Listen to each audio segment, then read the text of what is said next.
Do you have massive 21-inch biceps? If so, keep scrolling. If not, check this out. What's up, everybody? Bodybuilding Vegan here. I'm gonna take you guys through how to do a machine preacher curl, but everything I'm gonna show you today would also be applicable on a regular preacher curl setup that you do with dumbbells or with a barbell.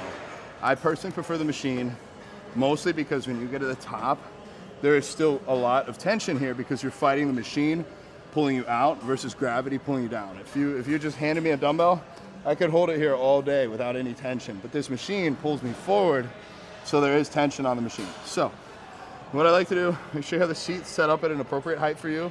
We're all different. Some of y'all are vertically challenged. Can't do nothing about that. Maybe get a little booster seat, but otherwise raise the seat up. You're gonna be fine. I like to go with a closer grip on these personally. It just is what feels most comfortable for my elbows. Going really wide doesn't feel great for them. Do what feels best for you. I pick a moderate amount of weight, and I'll show you a trick for that in a minute. But really the way this is gonna look, you can do hammer grip. I prefer a close grip, like so. We are going to get into wherever feels good for our elbows, kind of lean forward into this. The pad's almost going up into my armpits.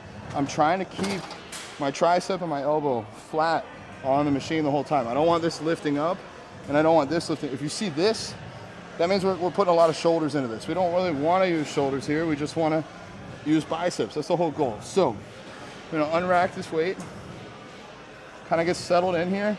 Now I recommend doing this with light weight. Feel out what's comfortable for you. We do want to get a stretch at the bottom. You actually grow more in the stretch than any other position during the movement, so make sure you can comfortably, safely get a stretch here.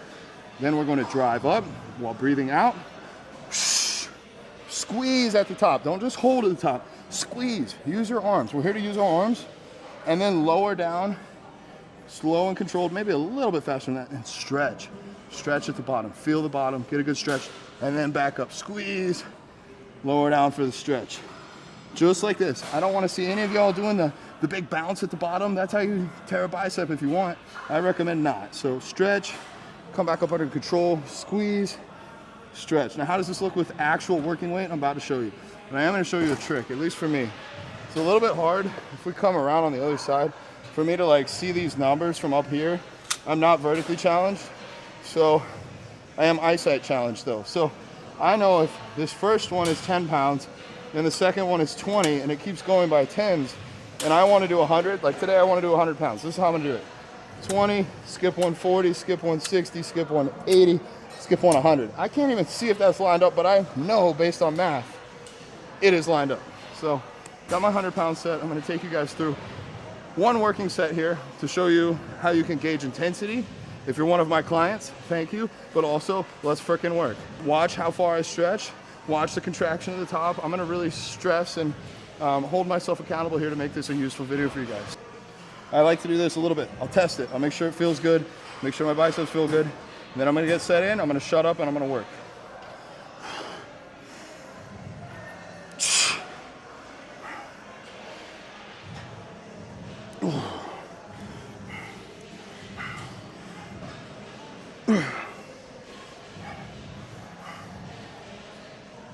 Oh.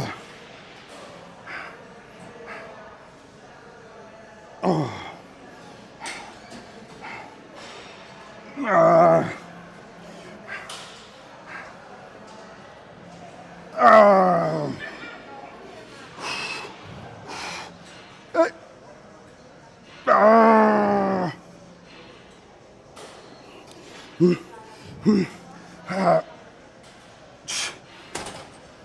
Quick question, was that to failure? Answer was yes. How do I know?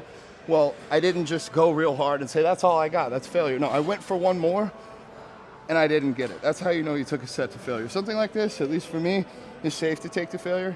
If an exercise is safe to take to failure, unless you're doing a very, very specific program, I recommend taking it to failure. That's where we grow. We grow through our failures. So I want to see you grow through your failures. If you guys want to work with me, shoot me a message. And if you found anything in this video helpful, make sure you like, share it with a friend. Bodybuilding Vegan out.